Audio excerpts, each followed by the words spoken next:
카라가 궁중 화원과 세밀 화가들의 집을 돌아다니며 살인자를 찾고 있을 때 살인자는 애니스테에게 다음과 같은 사실을 궁금해하며 그를 찾아옵니다. 그 비열한 놈이 떠들어댔던 비방들, 그 비방으로부터 우리 자신을 보호하기 위해 내가 했던 일들을 털어놓고 그의 의견을 묻고 싶은 생각이 들었다.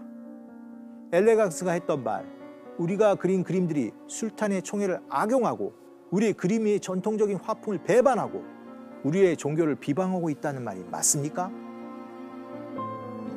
살인자는 애니스테에게 특히 본인들이 하는 밀서 작업 중에 가장 심각한 마지막 그림 한 점이 있다는 얘기가 떠돌고 있다면서 마지막 그림을 보여달라고 부탁합니다.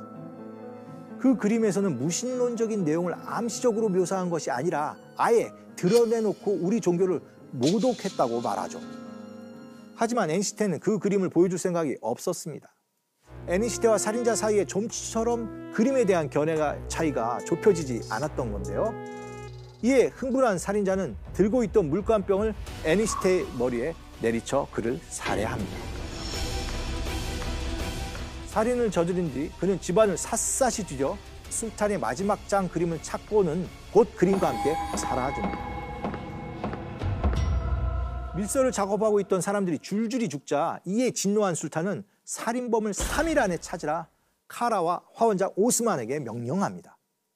술탄은 3일 안에 범인을 찾지 못한다면 궁중에 있는 화가들을 모두 고문할 것이라는 으름장을 놓습니다. 이때 화원장 오스만은 이런 생각을 합니다. 나는 수비대장이 나의 세밀 화가들을 보석 세공사의 경우보다 더 혹독하게 다루리라는 것을 직감했다. 그는 책을 사랑하는 술탄의 취향은 존경했지만 진정 가치 있는 예술은 서예라고 생각했다.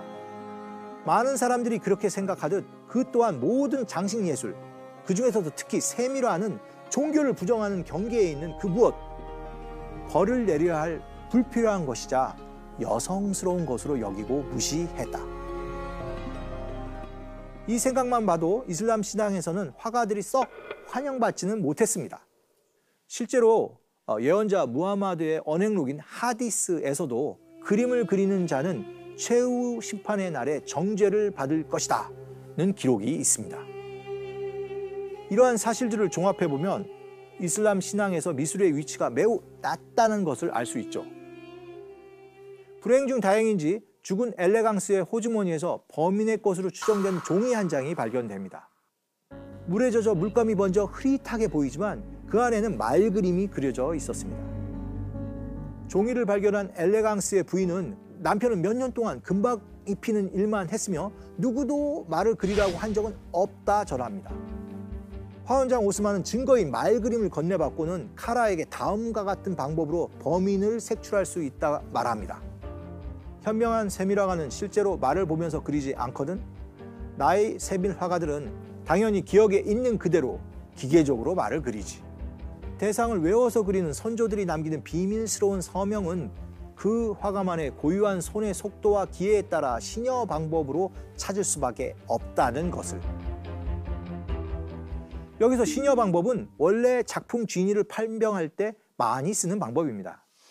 사람을 그릴 때 얼굴을 정확하게 그리려 하면서 의외로 귀, 눈썹 등 중요하지 않은 부분들은 대충 그리다 보니까 거기에서 실수가 나오는데요. 이슬람 세밀화를 볼 때 모든 그림이 똑같이 보여도 자세히 들여다보면 그런 부분에서 자신도 모르게 자신의 개성이 그림에 나타나게 되는 것이죠.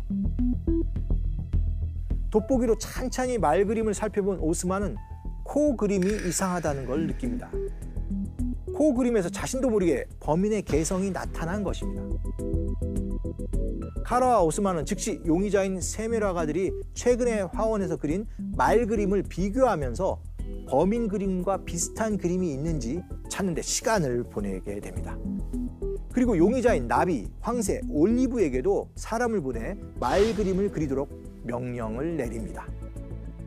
범인의 실체에 점점 가까워질수록 화원장 오스만은 마주치고 싶지 않은 진실을 마주하고 맙니다.